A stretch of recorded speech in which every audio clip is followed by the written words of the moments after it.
नमस्कार दोस्तों, Radhe Radhe. Welcome back to your YouTube channel हमारी संस्कृति हमारी धरोहर। माघ महात्म्य 11वां अध्याय। ओम श्री गणेशाय नमः। यमदूत कहने लगा कि हे वैश्य, मनुष्य को सदैव शालिग्राम की शिला में तथा वज्र या कीट गोमती चक्र में भगवान वासुदेव का पूजन करना चाहिए, क्योंकि सब पापों का नाश करने वाले, सब पुण्यों को देने वाले तथा मुक्ति प्रदान करने वाले भगवान विष्णु का इसमें निवास होता है। जो मनुष्य शालिग्राम की शिला या हरि चक्र में पूजन करता है वह अनेक मंत्रों का फल प्राप्त कर लेता है। जो फल देवताओं को निर्गुण ब्रह्म की उपासना में मिलता है, वही फल मनुष्य को भगवान शालिग्राम का पूजन करने से यमलोक को नहीं देखने देता।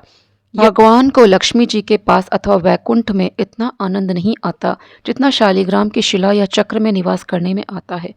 स्वर्ण कमल युक्त करोड़ों शिवलिंग के पूजन से इतना फल नहीं मिलता जितना एक दिन शालिग्राम के पूजन से मिलता है। भक्ति पूर्वक शालिग्राम का पूजन करने से विष्णु लोक में वास करके मनुष्य चक्रवर्ती होता है। काम, क्रोध, लोभ, मोह, अहंकार से युक्त होकर भी मनुष्य शालिग्राम का पूजन करने से वैकुंठ में प्रवेश करता है।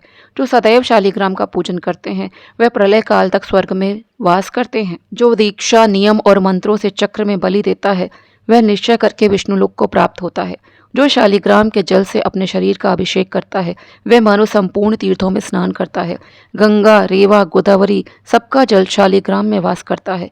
जो मनुष्य शालिग्राम की शिला के सम्मुख अपने पिता का श्राद्ध करता है उसके पितर कई कल्प तक स्वर्ग में वास करते हैं। जो लोग नित्य शालिग्राम की शिला का जल पीते हैं उनके हजारों बार पंचगव्य पीने से क्या प्रयोजन। यदि शालिग्राम की शिला का जल पिया जाए तो सहस्रों तीर्थ करने से क्या लाभ। जहाँ पर शालिग्राम है वह स्थान तीर्थ स्थान के समान ही है। वहाँ पर किए गए संपूर्ण दान, होम करोड़ों गुना फल को प्राप्त होता है। जो एक बूंद भी शालिग्राम का जल पीता है वह माता के स्तनों का दुग्धपान नहीं करता, अर्थात गर्भाशय में नहीं आता। शालिग्राम शिला में जो कीड़े मकोड़े एक कोस के अंतर पर मरते हैं वह भी वैकुंठ को प्राप्त होते हैं।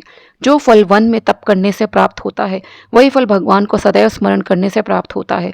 मोहवश अनेक प्रकार के घोर पाप करने वाला मनुष्य भी भगवान को प्रणाम करने से नरक में नहीं जाता। संसार में जितने तीर्थ और पुण्य स्थान हैं भगवान के केवल नाम मात्र के कारण से प्राप्त हो जाते हैं। माघ महात्म्य 11वां अध्याय समाप्त। माघ महात्म्य 12वां अध्याय। ओम श्री गणेशाय नमः। यमदूत कहने लगा कि जो कोई प्रसंगवश भी एकादशी के व्रत को करता है वह दुखों को प्राप्त नहीं होता। मास की दोनों एकादशी भगवान पद्मनाभ के दिन है। जब तक मनुष्य इन दिनों में व्रत नहीं करता उसके शरीर में पाप बने रहते हैं। हजारों अश्वमेघ, सैकड़ों वाजपेयी यज्ञ एकादशी व्रत की 16वीं कला के बराबर भी नहीं है। एकादशी के दिन व्रत करने से 11 इंद्रियों से किए गए सब पाप नष्ट हो जाते हैं। गंगा, गया, काशी, पुष्कर, कुरुक्षेत्र, यमुना, चंद्रभागा कोई भी एकादशी के तुल्य नहीं है। इस दिन व्रत करके मनुष्य अनायास ही वैकुंठ लोक को प्राप्त करता है। एकादशी को व्रत और रात्रि जागरण करने से माता पिता और स्त्री के कुल की 10-10 पीढ़ियां उद्धार पाती हैं और वह पीताम्बरधारी होकर भगवान के निकट रहते हैं। बाल, युवा और वृद्ध सब तथा पापी भी व्रत करने से नरक में नहीं जाते। यमदूत कहता है कि हे वैश्य, मैं सूक्ष्म में तुमसे नरक से बचने का धर्म कहता हूँ। मन, कर्म और वचन से प्राणी मात्र का द्रोह न करना, इंद्रियों को वश में रखना, दान देना, भगवान की सेवा करना, नियम पूर्वक वर्णाश्रम धर्म का पालन करना, इन कर्मों के करने से मनुष्य नरक से बचा रहता है। स्वर्ग प्राप्त करने की इच्छा से मनुष्य गरीब भी हो तो भी जूता, छतरी, अन्न, धन, जल कुछ न कुछ दान देता रहे।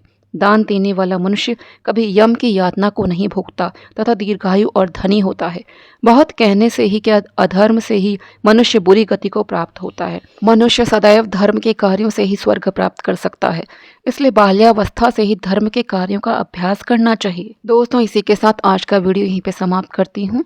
वीडियो यदि आपको पसंद आए तो वीडियो को लाइक करें, शेयर करें। अपने अगले वीडियो में माघ महात्म्य 13वां अध्याय आपको सुनाऊंगी।